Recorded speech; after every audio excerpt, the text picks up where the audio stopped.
Gettysburg, Pennsylvania, the site of one of the most pivotal battles in the American Civil War. Millions of people visit this town every year to immerse themselves in the beauty and history of these fields.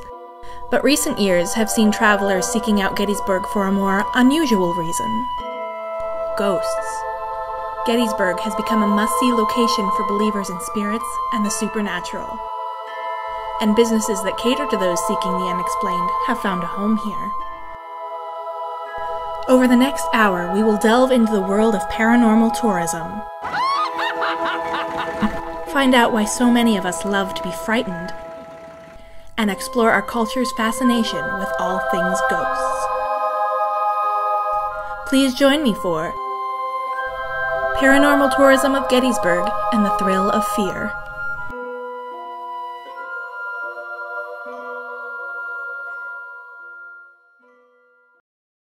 July 1st, 1863. Union and Confederate forces clash in the town of Gettysburg, Pennsylvania. By the time night falls on the 3rd, Union Major General George Meade's Army of the Potomac has defeated Confederate General Robert E. Lee's Army of Northern Virginia, and an estimated 51,000 men lie dead or wounded. Over time, Gettysburg has grown and changed. There's a great cultural scene here, food scene, even outdoor recreation. But the Civil War is always going to be our biggest draw. And the events of the battle are still what lure people here today. Gettysburg and Adams County have been able to really become one of those iconic destinations. People will know us from around the world because of the Civil War history. Reenactors in period dress are a common sight in the town full of museums and monuments. It's all a way to rub elbows with the past, to see where the figures from our history books lived and died. But many guests believe those soldiers lost during the Battle of Gettysburg still remain here.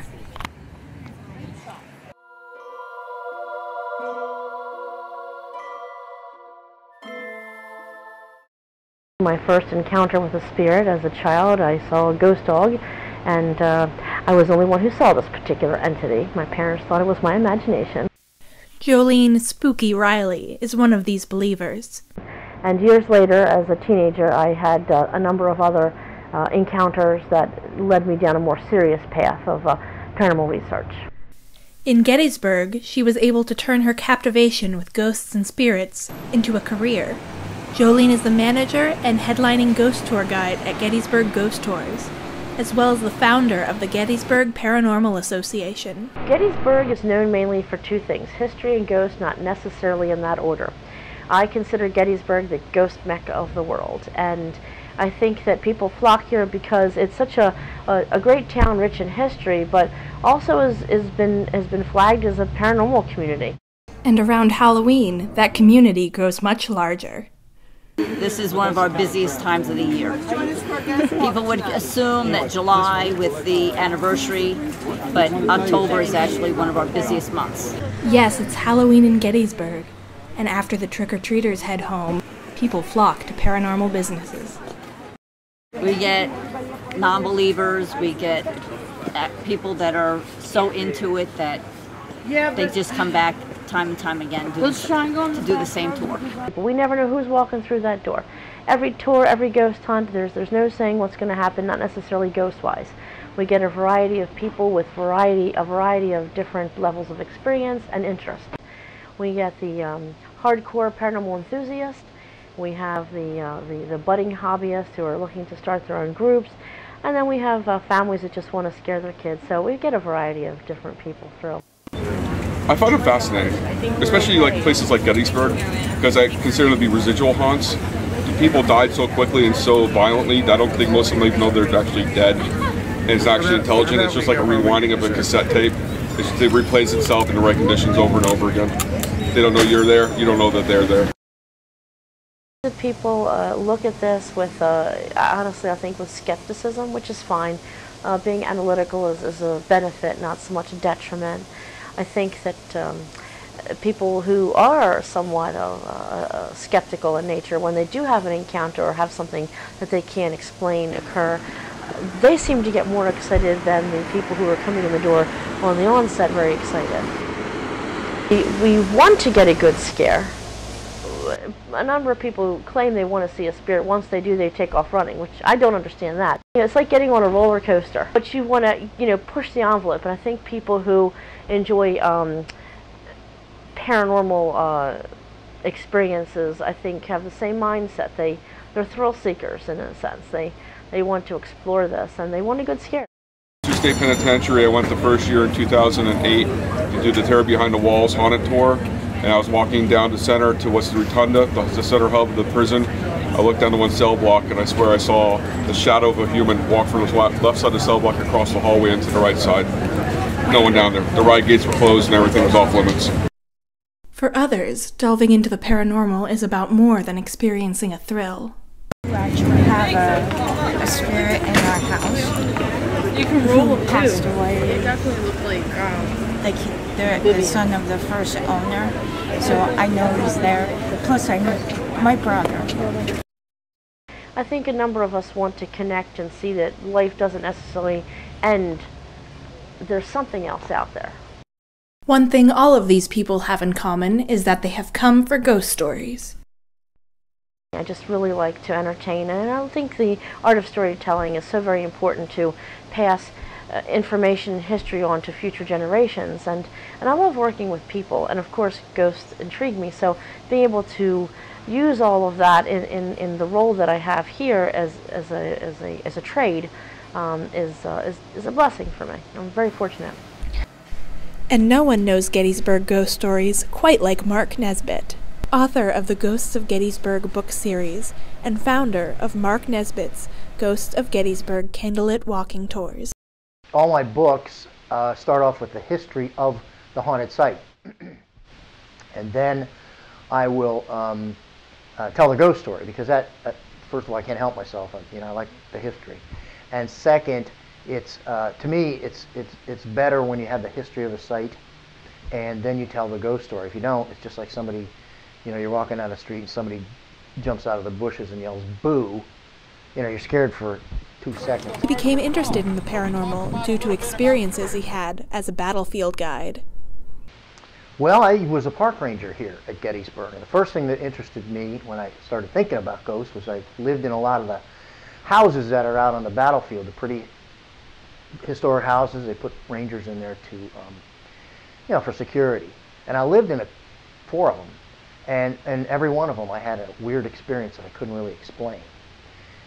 Babies crying in the cemetery lodge. They couldn't, and I'd go into the coffee room and say, I had a weird experience with the other day at the cemetery lodge, and they'd say, well, you need to talk to the person who lived there before you.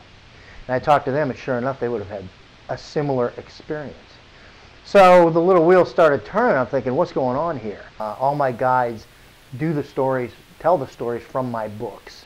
And so there's a little bit of history in the beginning of every one of their stories.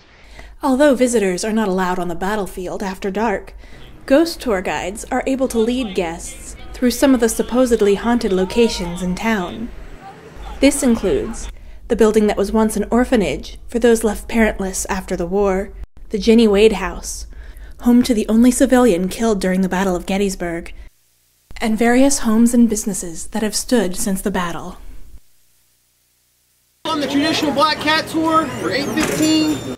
No matter which haunted location viewers choose to see, Gettysburg ghost tour guides know the chilling stories that rest in each part of their historic town.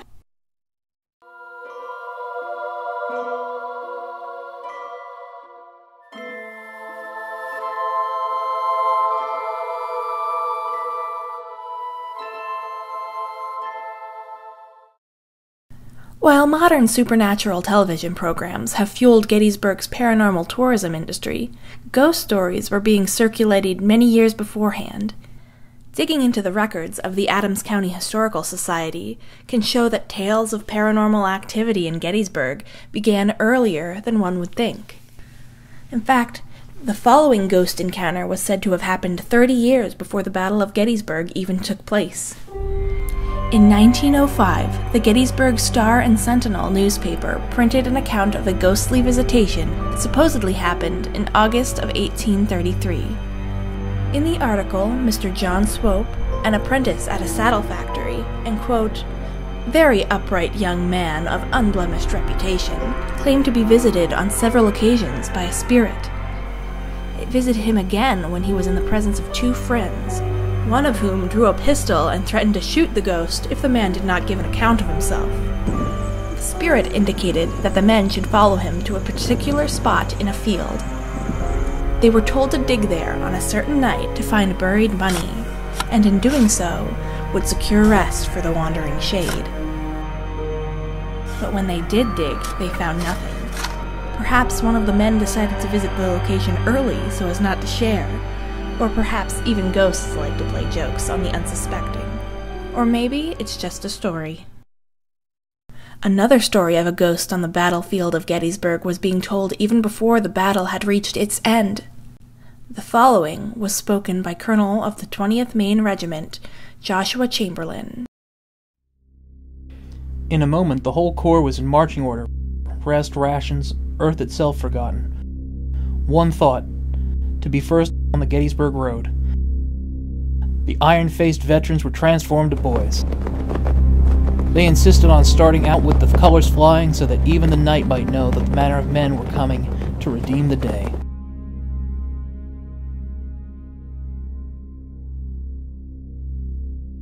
All things, even the most common, were magnified and made mysterious by that strange spell of night.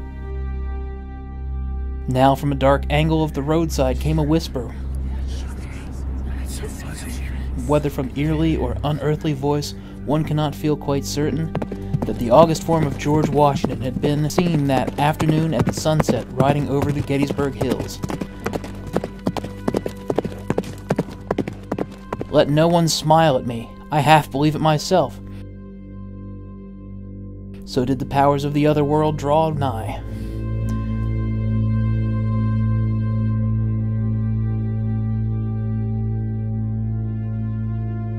And all the fun of swapping ghost stories by the fire, taking a ghostly tour, or investigating haunted locations, it is important to remember the true cost of the Battle of Gettysburg.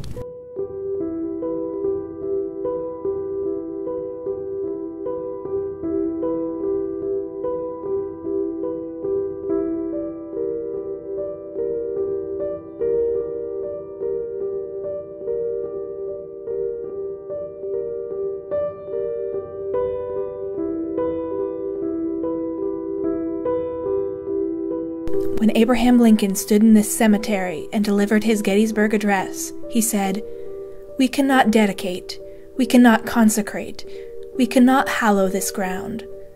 The brave men living and dead who struggled here have consecrated it, far above our poor power to add or detract." Many still see the fields of Gettysburg, where so many young men fought and lost their lives, as hallowed ground. Many who come here speak in whispers, despite there being no one near for them to disturb. Survivors of the battle knew to be respectful when walking those fields, for the sake of those who passed on, and those who may remain.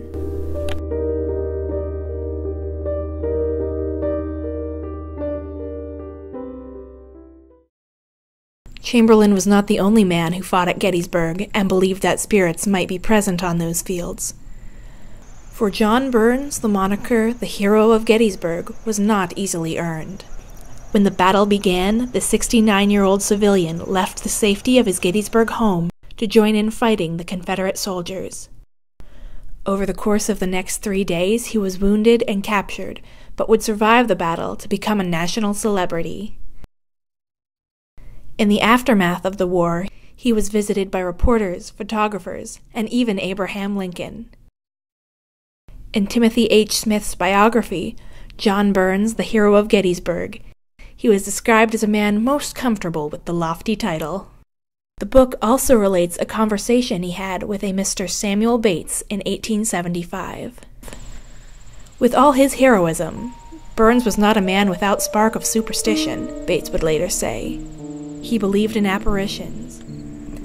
John Burns told Samuel Bates about a time after the war when he was passing over the battlefield alone, when a Confederate soldier appeared before him. He was, Burns said, a man of intense proportion, and the very image of one whom I had seen on the day of the battle, in the very spot, in the exact same attitude. "Did you speak to it?" he was asked. "No, sir, I did not," he replied. "It beckoned me towards him, but I turned and left the ground as rapidly as I could, and have not been back on that field since." He said that he could face them alive and respond to their challenge. But when dead men come back, he is not for that style of warfare. When it comes to tales of spirits and hauntings, there will always be believers and skeptics. But just because someone doesn't believe in ghost stories doesn't mean they can hold no value for them. That is the position of author Sally M. Barish. The Adams County native collected ghost stories through her entire life and compiled them into her book, Haunts of Adams and Other Counties. 39 ghostly tales were published in 1972. She believed that ghost stories, like folklore and legends, should be preserved. Barish told the Patriot News in the November 26, 1972 issue, "They are part of history and reflect on the culture of the people. It's impossible to authenticate a ghost story. I just record them before they're lost." In the foreword to Haunts of Adams and Other Counties, she says, "Believing in the subject of ghosts is like believing in religion. Who can dare to say who's right? The following ghost stories are merely that, just stories repeated as legends to be accepted or not, as you wish, but hopefully you'll enjoy them." Over the years, ghost stories remained a part of Gettysburg, but it was the town itself that instigated the creation of the first Gettysburg Ghost Tour. Well, I started with the ghost books. You know, Ghosts of Gettysburg came out in 1991. And after, I think, the second book, actually a borough official, Gettysburg borough official, approached me and he said, you know, I've been to England and almost every little town has a ghost tour. We're having a problem in Gettysburg because everybody is staying down on Steinway Avenue and not coming into our beautiful restored little town here. Do you think you could develop a ghost tour that would bring people around the town of Gettysburg itself and show off some of our pretty buildings and businesses and that type of thing? I said, sure, why not? And so the first tour left from the square, first ghost tour, June 4th, 1994. And that's where it all got started. And the paranormal tourism industry has only grown from there, to become almost as much a part of this town as the battlefield.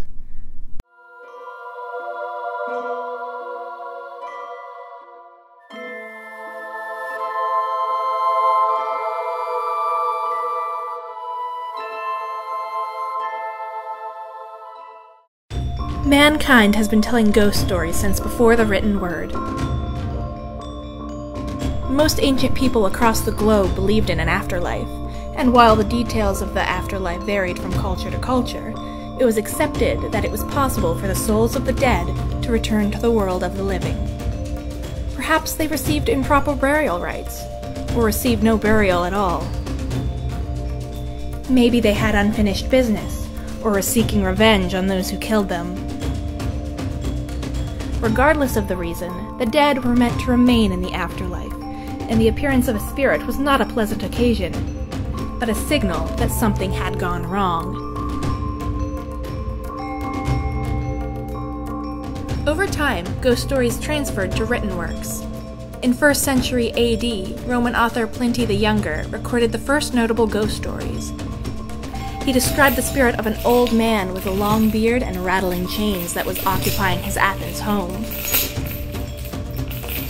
In addition to supposedly true accounts, ghost fictions were created to teach and entertain. In Homer's Odyssey, the hero Odysseus traveled to the underworld and encountered the shades of the dead. Among them are one of his fallen crew members and his own mother. Ghostly characters played a role in William Shakespeare's Macbeth.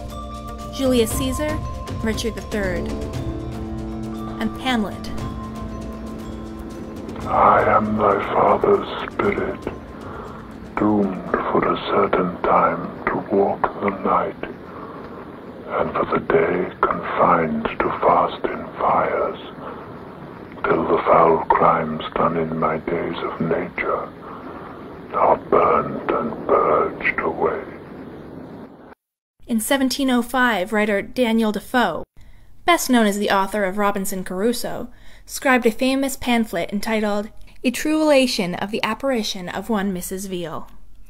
The story describes Mrs. Bargrave's encounter with her old friend, Mrs. Veal, while Mrs. Bargrave is unaware that dear Mrs. Veal had died the day previously. Says Mrs. Veal, "Dear Mrs. Bargrave, if the eyes of our faith were as open as the eyes of our body, we should see numbers of angels about us for our guard. The notions we have of heaven now are nothing like what it is. And, believe me, my dear friend, believe what I say to you, 1 minute of future happiness will infinitely reward you for all your sufferings." As technology has advanced, so has the way ghost stories are told.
It seems storytellers have embraced all forms of media to tell a ghostly tale.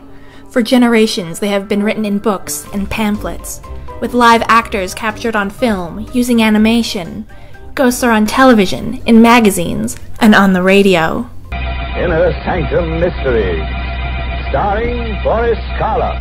Good evening, friends of the Inner Sanctum. This is your host to welcome you through the squeaking door into the land of ghosts, vampires, and other gay, hilarious people.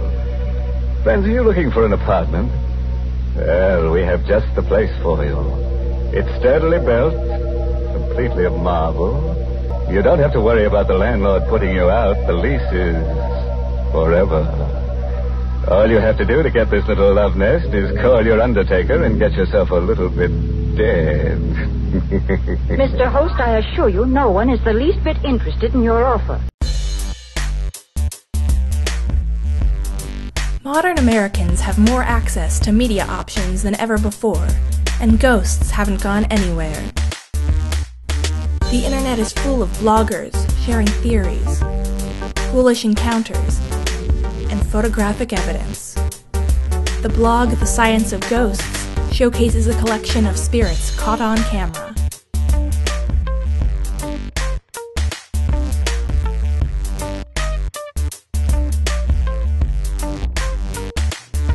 At Talk Paranormal, people can join in the forum to communicate on topics from I live with a ghost to Shadow Man, please help.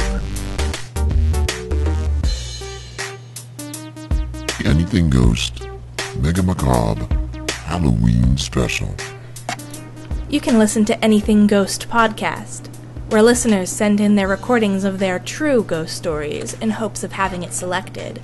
I always had a strange feeling in that house, especially when I was alone. It didn't matter what part of the house I was in. I felt uneasy, almost as if someone were constantly watching me. Lex Wall introduces several different submitted recordings each episode, guaranteed to give subscribers the creeps. Whether I was facing the wall or I could see out, I had my back against the wall, you'd see this being, this woman. I wouldn't even call her a woman. She was a hag walking towards you. And even if you didn't see her, you knew she was coming to you. You weren't hiding, and she wasn't searching. You were just there, and she was going to get you. Perhaps you would like to learn from authors in the supernatural field. Then you can check out the Paranormal Podcast. This is the Paranormal Podcast with Jim Harold. First up, we have Hannah Nordhaus. We're going to talk about her bestseller, American Ghost. And then we're going to have Dr. Richard House talking about his recent book, Between Now and When, How My Death Made My Life Worth Living. My great-great-grandmother, Julia Staub, is said to be a ghost, a quite famous ghost in Santa Fe, New Mexico. You know, once you get sucked into the rabbit hole of ghost hunting, it's hard to climb out. There are even shows by Gettysburg locals in the paranormal industry, like the Gettysburg Ghost Gals show on Blog Talk Radio. We've investigated, as we said earlier in the broadcast, Deanna's house several times. We got some pretty amazing things out of her house, some really good EVPs. But you know, it's an active home. I definitely, as the scientific person, I felt that whatever was in the house was primarily strong. Ghostly creepypastas can spread like wildfire online. Creepypastas are internet horror stories that get passed around from site to site, with the purpose of terrifying and disturbing readers. The term creepypasta comes from the phrase copypasta, which is internet slang for a block of text that has been copied and pasted all over the internet.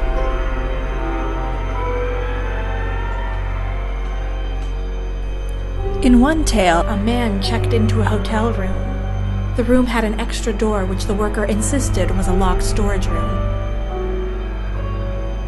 When he looked through the keyhole, he saw another bedroom, with a woman inside facing away. When he looked again the next day, all he could see was something red filling up the entire space.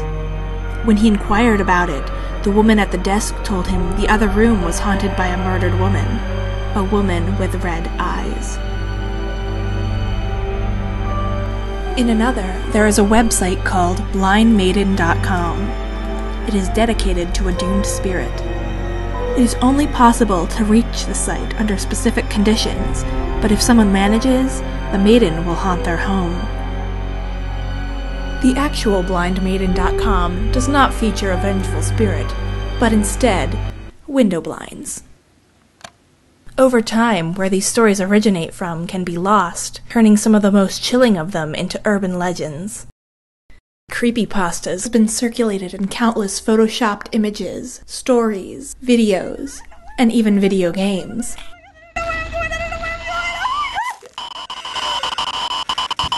Oh my god, that was so scary. Horror is its own genre of video games. Of death that only I could see. I could feel them surrounding me, and since then, death has been by my side. In the Fatal Frame series, the heroine must navigate a ghost-filled environment with just her camera to protect her. These ghosts really don't like to be photographed. Fear is a basic human emotion. What frightens you more? The evil that you know? Or the evil that you don't know? In the Fear series, players are faced with the spirit of a psychic child. In games like these, extreme effort is taken to create a frightful atmosphere that will have players jumping out of their seats. Ghouls can also be found in lighter gaming fare. Mario! In Luigi's Mansion, spirits must be fought off with the help of what is essentially a vacuum cleaner. Ghosts are a prevalent antagonist in a lot of video games, and have been for a very long time. They can also be protagonists, like in the interactive drama Beyond Two Souls, where a CIA agent finds herself tethered to a spirit. Ever since I was born, I've been linked to an entity. The spirit in question is nice enough to use his powers to help her on her missions. Our culture's love of ghosts has even found its way to the App Store. There are a plethora of haunted house games here. This is Can You Escape the Haunted Evil Ghost Castle 2. Players maneuver around creepy locations to try and find an exit. Download one of the many ghost detectors to locate spirits around you. Ghost signal required. Keep in mind, these serve more of an entertainment purpose than a scientific one. Creep out your friends with ghoulish sound effects? Or even hide your phone to spook them with disembodied whispers.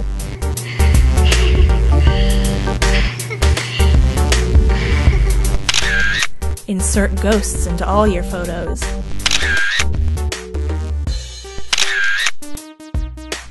There's even an app to capture your own spirit leaving your body.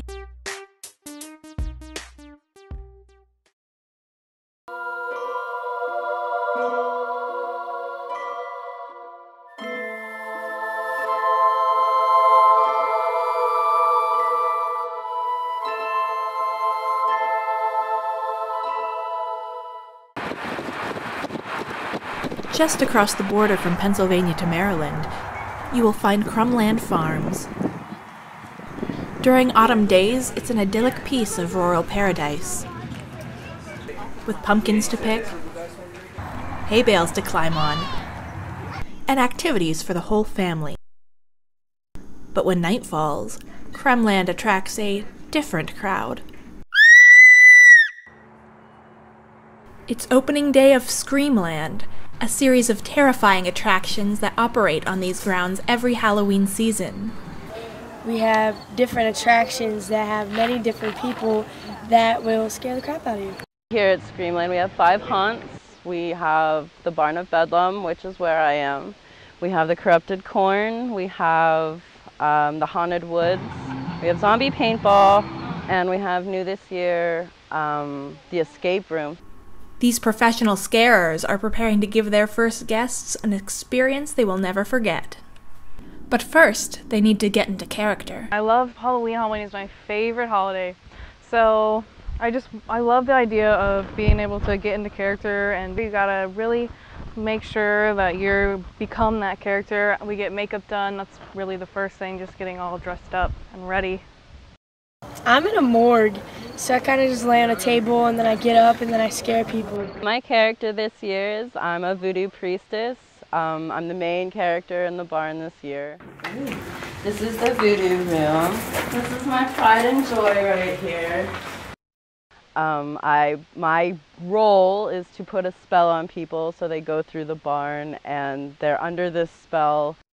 Very, very spooky. Got to change it up, become my character more. So what attracts people to an occupation so spooky? It's fun. I love scaring people. I love all things Halloween. Like, my daily life is everything Halloween. I heard about a haunted house and I was like, I had no idea it was a thing. I was like, oh, okay, I wanted to be a part of this. I guess what attracted me was the haunt life. I mean, I live the haunt life every day, so might as well incorporate it into a job that I absolutely love doing. Oh, it is fun. You get to see the look on people's faces when you scare them. It's just different reactions from everyone.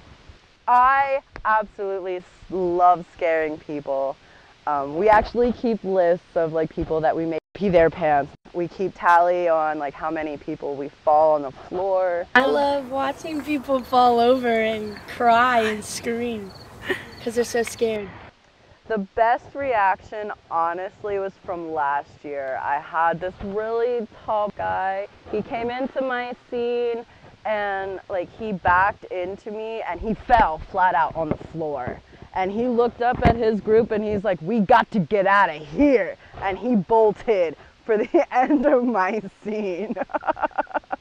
I've been punched in the face a few times just because they've been so scared, but that's fine. They're making somebody pee themselves. So my goal is 3 more this season. I do plan on doing this for a very, very long time. And there's no shortage of people willing to pay to be terrified. Tickets stop selling at 7:45 around that time. and then it can run all the way to midnight, even later. Later in the season, it gets to be pretty. There's a lot of people that come through here. There's weekends that we are here until 2 o'clock in the morning, and we stop selling tickets at 9:30. But why are some people willing to pay to be terrified? The answer may be in our own biology. Fear is the body's response to a perceived threat. So say you encounter a ghostly figure. This will likely trigger your body's fight or flight response. The brain will process what you are experiencing, beginning in the amygdala and then the hypothalamus. Then the pituitary gland will secrete endocorticotropic hormone. That will stimulate the release of hormones cortisol and adrenaline. They are responsible for the physical effects most people feel during the fight or flight response. These effects are activated to prepare the body in anticipation of running or fighting. These may include an increased heart rate and higher blood pressure to escalate blood flow to the muscles that supply energy. Non-essential body systems are temporarily shut down. This may include the digestive system and saliva production. The bowels and bladder may also open to reduce the need for these internal functions. Veins dilate to increase the flow of blood and oxygen that can cause facial flushing, and dilated pupils let more light into the eye to improve vision.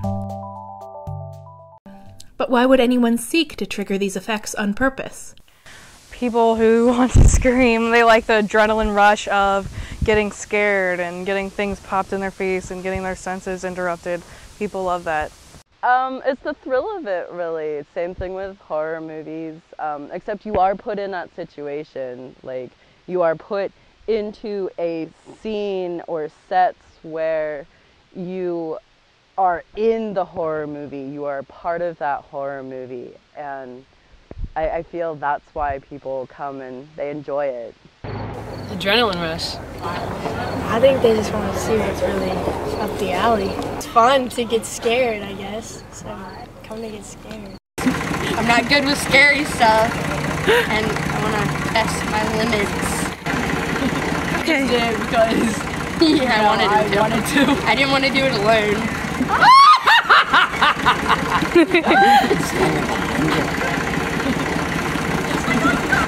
Well, the after effects of the fight or flight response can be appealing. The sudden boost in strength and energy, combined with the release of endorphins, the body's natural painkiller, can leave a person feeling unstoppable, like they could take on anything. When we are scared, our bodies also release dopamine, which controls the reward and pleasure center of the brain. The amount of dopamine released varies from person to person, and may explain why some people are more inclined to enjoy a good fright. Although thrill seekers beware. Repeated exposure to the same fear stimuli can cause you to build up a tolerance, meaning less dopamine is being released. Bigger scares and more extreme thrills will be needed to have the same effect. This rush is the reason why people go skydiving, ride roller coasters, and visit haunted houses. But would our professional scarers be willing to walk through their own haunted house? Personally, yes, I love being frightened, but sometimes I get way too scared. Sometimes I can't deal with like the bigger attractions. Like, I came in here myself as a customer and I freaked out. It was crazy. I don't know if I'd do it again. Oh, no. Yeah. Oh yeah, I would. I'm not scared of anything. Actually, I don't know, because sometimes I scare myself in there, or like I'll get scared by like when customers come in. I've been scared a few times because they come around the corner when I least expect it. So I don't know if I would be able to do it. No, absolutely not. I am absolutely one of those people that is terrified of everything that is spooky. I'm a very jumpy person. Like, I don't even go through the entire barn when there's actors not in here during the day when we're like building. Last year, I saw one scene and I was like, I'm not walking through the rest of this barn. It's not a thing. It's not happening. Head to your scene. Do not go to somebody else's scene. Go to yours. So we can do a walkthrough and get everyone customers going through. Looks like it's showtime there at Screamland. Time to leave our scarers to their work. Bye-bye.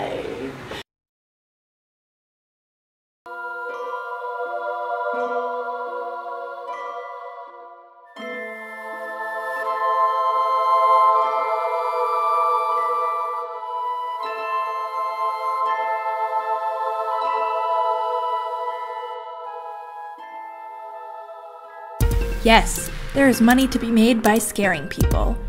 And the most profitable place to do it is Hollywood. Horror movies are big business. In the 5 years from 2009 to 2014, horror movies alone sold over 321 million tickets. So why do so many shell out their hard-earned cash to watch the characters on the silver screen face nightmarish situations? Assuming that you're not a sadist. We're not talking about that kind of person. But I think you're a normal person who likes scary things. Likes them because they're safe. You like the arousal that you get by being scared in a situation where you know there's really not any danger of you actually being hurt. No, I love scary movies. The gorier the better. So why do some like horror movies, but not haunted houses? Well, you know the horror movie's not going to touch you. It's completely safe. It's there on the screen somewhere. Who knows what could happen in a haunted house? But I like scary movies. I enjoy being scared in that way, where it's controlled. When I have no control, that's completely different. There's an example of a person who doesn't really believe that the haunted house is necessarily completely safe. Therefore, it's not fun. The question of why people like scary stories has been asked for a very long time. The philosopher Aristotle never got a chance to visit a movie theater, but noticed that people were attracted to frightening stories and violent plays. He believed that they allowed listeners and viewers to purge their negative emotions in a process called catharsis. But that doesn't explain why so many people find the process of watching a scary movie to be fun. Psychoanalysts like Sigmund Freud thought gory tales brought forth the thoughts of the primitive id that are usually suppressed by the ego, or more civilized part of the mind. The excitation transfer theory argues that all of these negative emotions make it better when the hero triumphs at the end. But in many horror movies, it is the villain that is successful. What's going on? Hey, I'm not doing this. I'm not doing this. What's going on with the window? In many scary films, it is clear that the jerky characters are going to meet an untimely end. Important business meeting in Boston this morning at 9 o'clock, and I forbid you to fly us into some whistle-stop main airport! The dispositional alignment theory believes that horror lovers just enjoy watching some of those characters get what they have coming.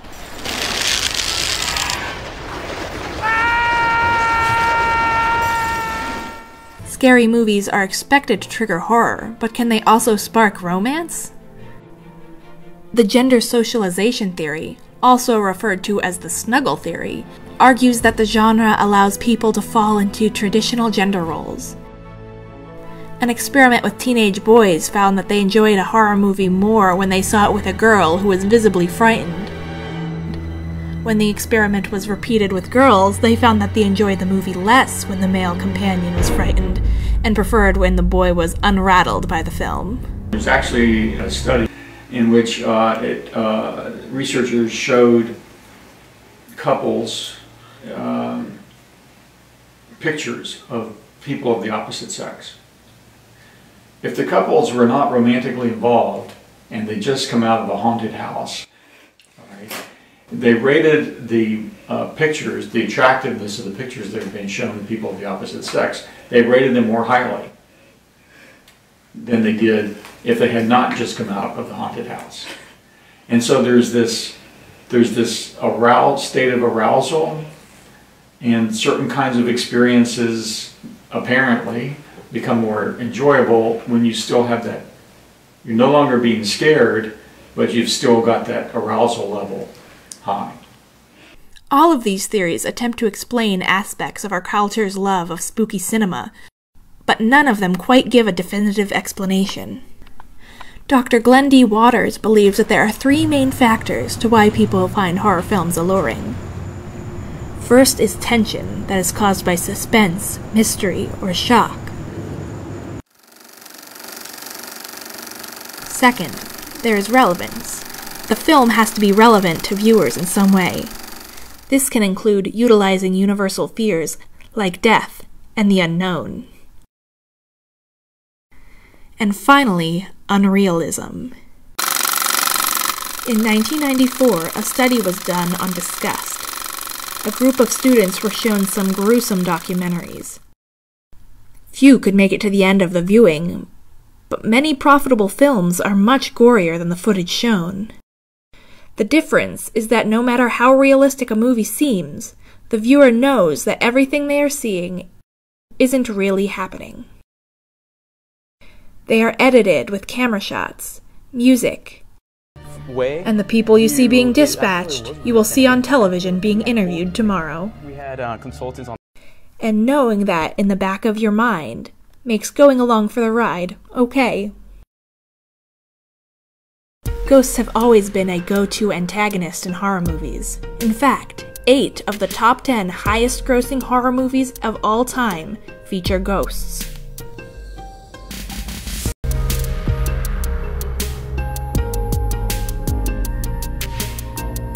Sometimes the world of the dead gets mixed up with the world of the living. The whole time I was in that house, I felt something was wrong. We have a lot of spirits in here, but there's one that I'm most worried about because it is so hateful.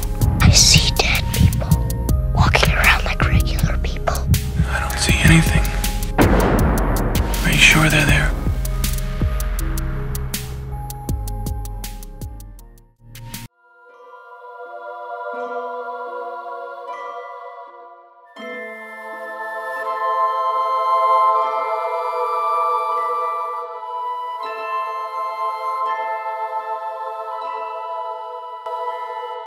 Allegedly true paranormal stories seem to be a staple of modern television.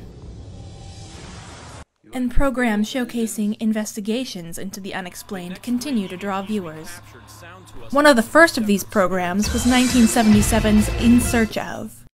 Host Leonard Nimoy guided viewers through investigations of mysterious subjects each week, from Bigfoot to the Bermuda Triangle, aliens to Atlantis, and yes, ghosts. What was it? And why did it come?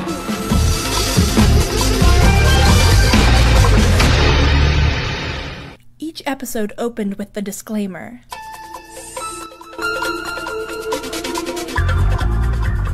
This series presents information based in part on theory and conjecture. The producer's purpose is to suggest some possible explanations, but not necessarily the only ones, to the mysteries we will examine. That the ghost wanders in its restless limbo until relieved of whatever its burden is. The best way to learn more about ghosts is to consult a ghost hunter. Many other television programs have followed in Search Of's footsteps. Today's ghost reality shows vary, but one of the most common types is the paranormal investigation show. In these programs, a group of investigators, or ghost hunters, spend the night in a supposedly haunted location and try to capture evidence of a ghostly presence. I've worked with ghost hunters a couple times when they came to Gettysburg. Thanks for meeting up with us, Mark. My pleasure. And once when we had a speaking engagement in Richmond together. Ghost Adventures was in here, so I worked with them. Investigators utilize microphones to pick up on voices of the departed. Okay, but this is the full recording. You need to come on out of the corners, out of the shadows. Give me your name. Oh,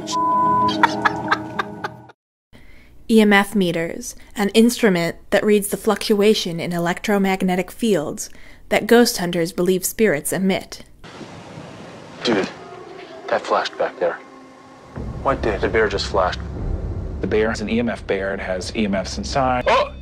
Did it again. Just did it again. And night vision cameras, because what self-respecting ghost would appear with the lights on? I mean, we've always been a little bit afraid of the dark. And I think that's part of it. That's why all the TV programs do things at night. There is no rule book for ghosts, at least that I know of, that says, yeah, you can only go out after dark. Okay, that's ridiculous. I have collected 1,200 stories, paranormal ghost stories. Half of them happen during the day. Gettysburg is home to many of its own paranormal investigators, both private groups and commercial ones. Jolene Riley's Gettysburg Paranormal Association is one of these companies that allow tourists to tag along in their investigations, and she has noticed how popular paranormal investigation television shows have become. Many ghost hunter shows flock here to put on production, so I think it's certainly made its mark on the map. Gettysburg is a popular location for shows like these. Gettysburg, brother. Are you kidding me? It's amazing. Just the history and everything else. We're in Gettysburg, Pennsylvania. This is one of the most active paranormal hotspots in the world. On this episode, 4 years of Haunted Collector. Welcome to Gettysburg, Pennsylvania. Barry and Brad, Gettysburg, Pennsylvania, on the battlefield, believe it or not. It's most haunted live Gettysburg. Remember, in less than 2 hours' time, we are planning a seance at the Jenny Wade house right here in Gettysburg. But are these shows trustworthy? Well, having worked with, for example, Jason Hawes on one of the ones that they did here in Gettysburg, they actually brought their evidence to me during the reveal, because I was the client. I wanted to know if there were child ghosts in Gettysburg, and they showed me probably 8 clips. 2 or 3 of them, I said, I don't think that is. I think that's a shadow, or I think it's this, or I think it's that. I don't think that. And they actually took, my advice and didn't show them on the program, which tells me that they wanted something that was legitimate. Great, yeah, this has been awesome. Thanks for having us out. Sure. My pleasure. Thanks, guys, for coming. Mark Nesbitt has even had investigators examine his own building and received this photo, taken in the same room in which his interview was conducted. Then there are medium shows. Mediums are people who can mediate communication between spirits of the dead and living people. I see dead people. They're all messed up looking. I speak to dead people. What's going on? I'm experiencing 20 to 30 deaths. He's angry, very, very angry. And they speak to me. Mankind has been trying to contact the other side since recorded history, but the practice of mediumship reached the height of popularity in the 19th century with the rise of spiritualism. Mediums claimed that spirits would possess them to communicate with those present, or that they could hear spirits and relay information. Some even involved seances with spirits materializing and speaking for themselves. But mediumship fell out of widespread favor with the investigations revealing massive amounts of fraud. Many practitioners were caught using techniques made popular by stage magicians. Magicians of the day helped to uncover fraudulent mediums, including the famous Harry Houdini. Proclaimed medium Daniel Douglas Home was caught slipping off his shoe and using his toes to ring bells and pull on the clothes of people sitting at his table. Or Helen Duncan, who was discovered to be producing fraudulent ectoplasm out of cheesecloth and using dolls to pass as apparitions under the cover of darkness. Several mediums have graced the television airwaves in recent years, and a great deal of controversy continues to surround the practice. She says, "This is how I want my parents to remember me. Always joking around or kidding around and dancing. Because that's the way I am on the other side." Are there those among us who can speak to the dead? Or are they all phonies with a gift for cold reading, the practice of picking up valuable information in what seems like idle conversation? Because it's like his hanging out with this family, this family's brought to by this family. Okay. Yeah. Just know that they see this as their way of coming through and they're very excited to be able to do this for you. If any legitimate mediums do exist, they have to face the analysis of skeptics, like those who created this video from Ron Tebow and SciFake.com. Look, you don't have to acknowledge it. I don't care. I don't care if you believe in what I do. That's not what It was created to try and expose the star of Long Island Medium as a con artist. And anybody can easily predict the obvious observation that Caputo is about to foretell. Watch and listen to the perceivable. Somebody lost a spouse newly, and someone also lost a sister. And someone is also wearing the mother or grandmother's religious articles, whether if it's like a miraculous medal, a cross, rosary beads, or they brought them with them. Who lost the spouse? I think I'm right.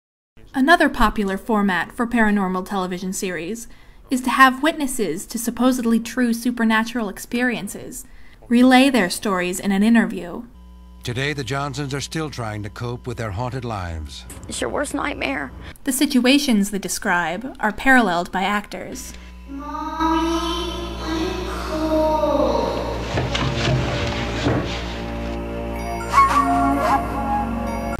There are many different types of ghostly reality shows, and even variations on the types already listed.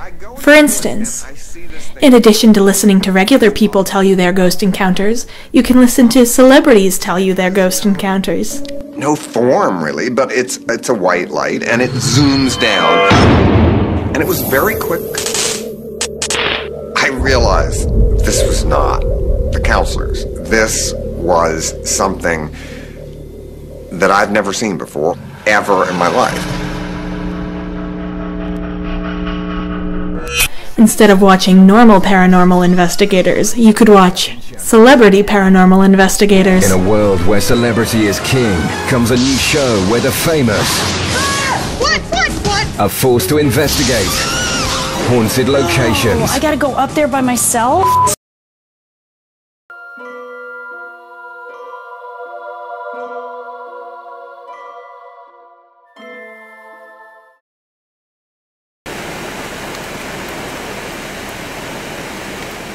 Years after the battle, Joshua Chamberlain was asked again about the stories of a ghost on the Gettysburg field, to which he said, "Yes, that report was circulated through our lines. Doubtless it was a superstition, but yet who among us can say that such a thing was impossible?"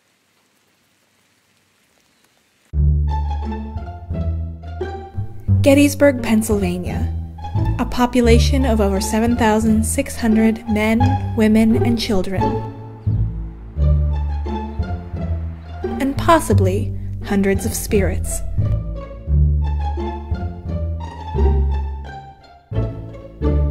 They all dwell here, year after year, and welcome all who come to see them.